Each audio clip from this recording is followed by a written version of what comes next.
Hi guys, welcome back to the channel. So the story about the Temecula Unified School District in California has taken a new turn. The mainstream media have picked up on it, and it appears that kids are taking matters into their own hands. There was a walkout where kids basically said enough is enough of this, and this is all over a policy that is presented as a solution to the issue of boys identifying as girls and wanting to use the girls' bathrooms, the girls' locker rooms. But clearly it's not a solution.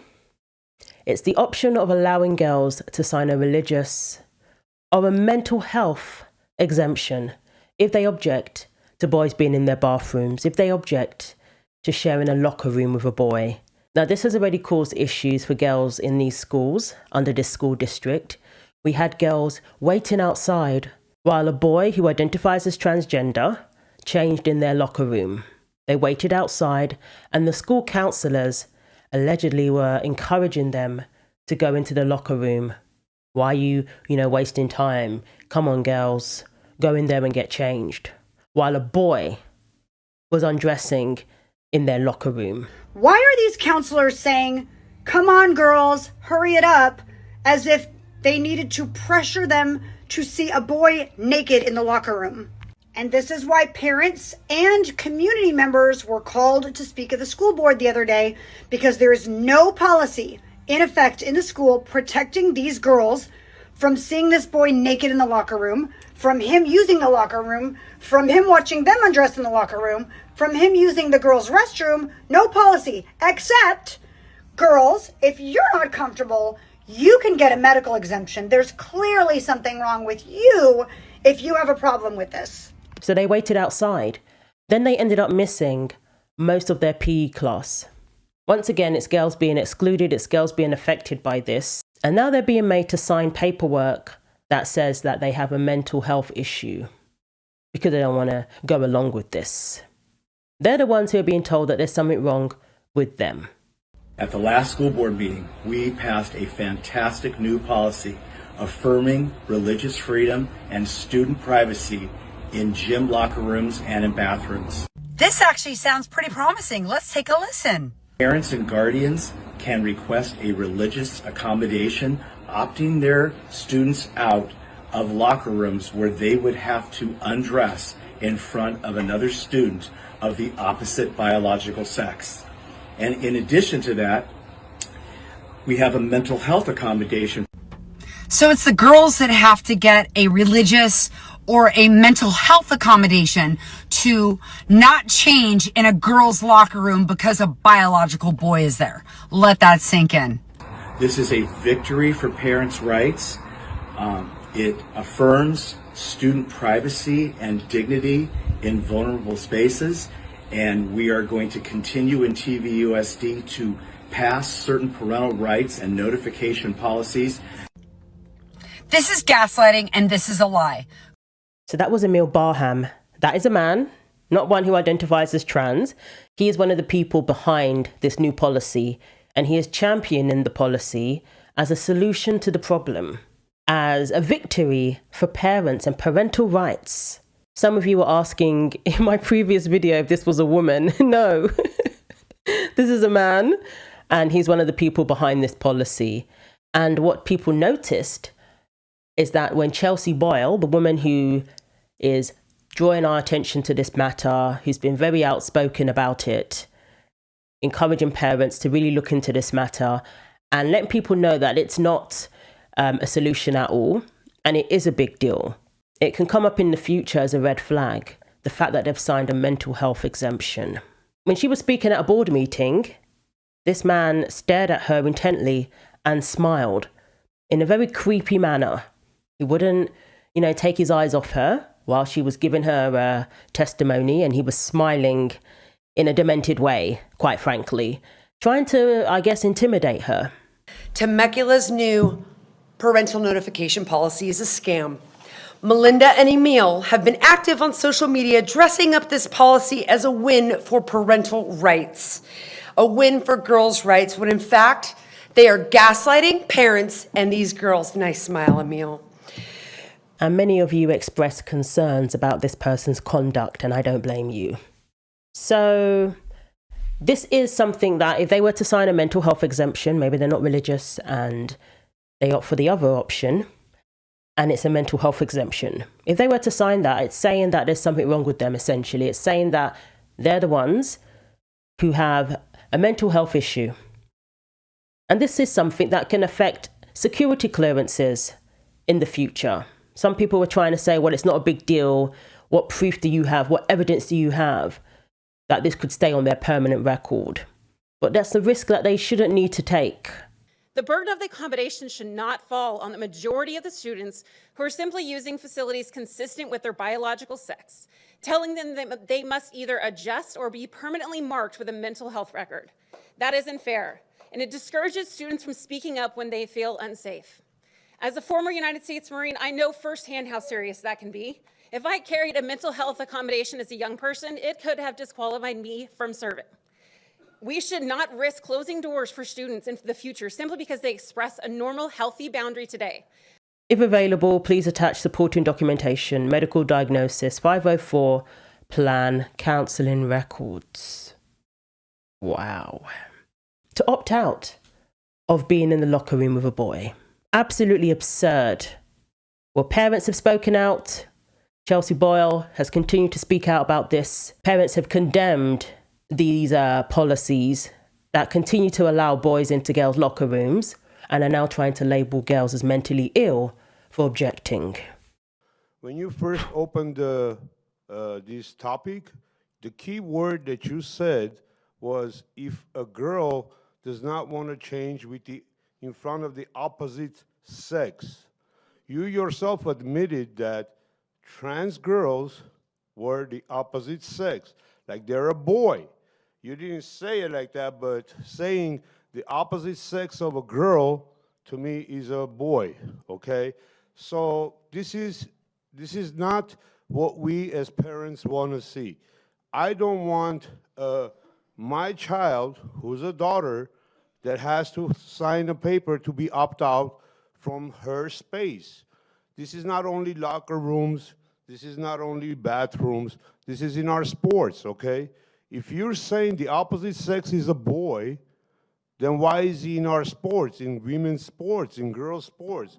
Why are they in their spaces, okay? This is nothing but dystopian mentality. You're saying something and doing something else. Okay, we know there is only two genders, and infinite numbers of mental delusion identities. Okay, you have a mentally unstable, healthy child who thinks he's something else other than what he is born with. You want to accommodate him and kick out every other child out. And now the students themselves, both male and female, are speaking out and walking out. And good for them. All right, boys, why are you here today and why should we protect girls in the bathrooms, locker rooms, and sports? For fairness. For fairness. Fairness? I'm here to support my friends, and nobody's doing anything about it, so I guess we had to fight for it. Thank you. A week after it became national news, TVUSD made girls declare they had a mental illness if they didn't want to undress in front of boys.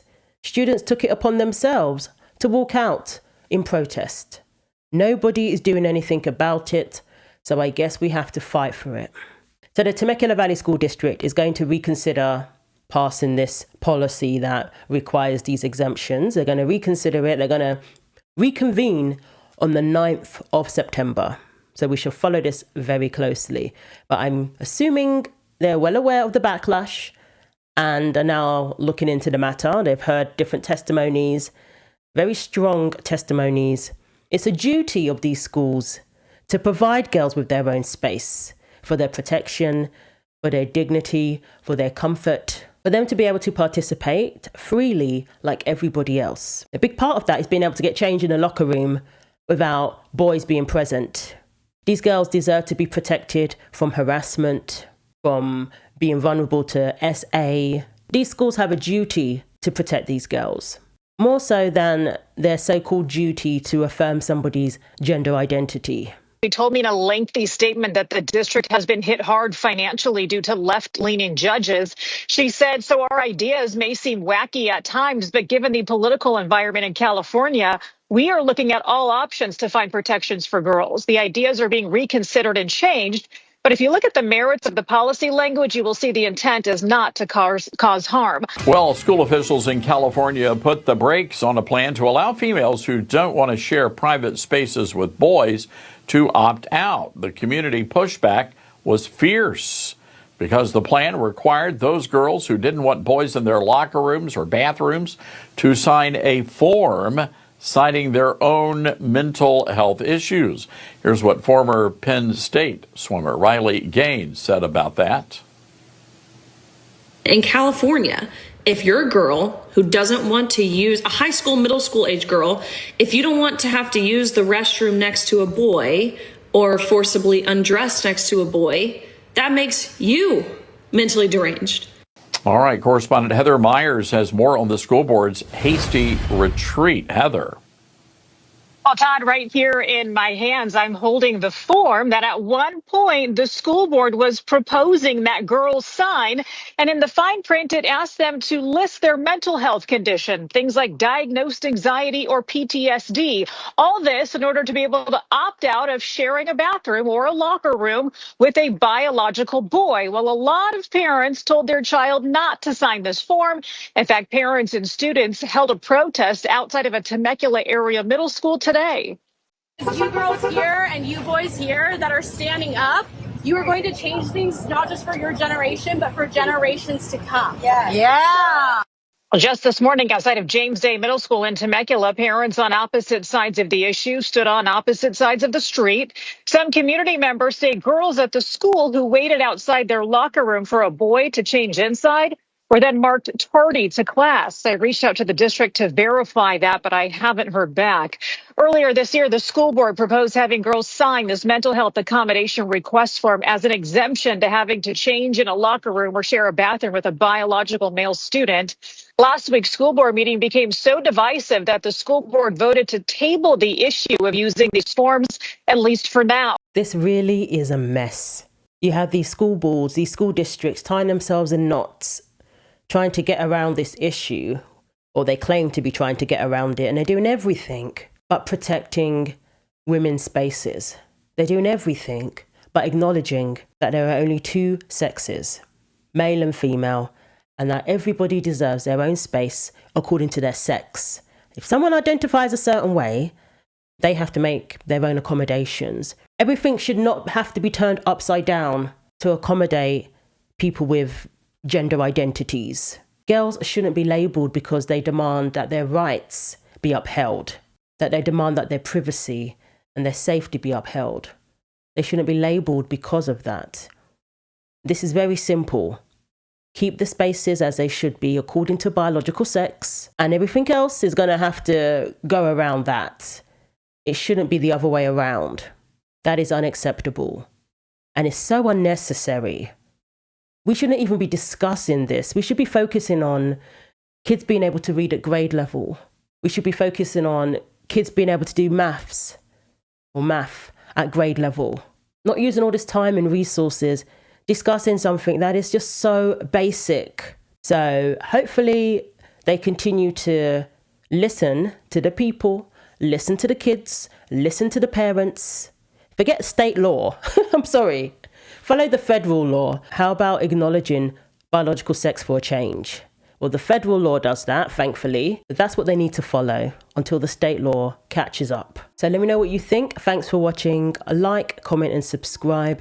Take care of yourselves, and God willing, I will see you in the next video.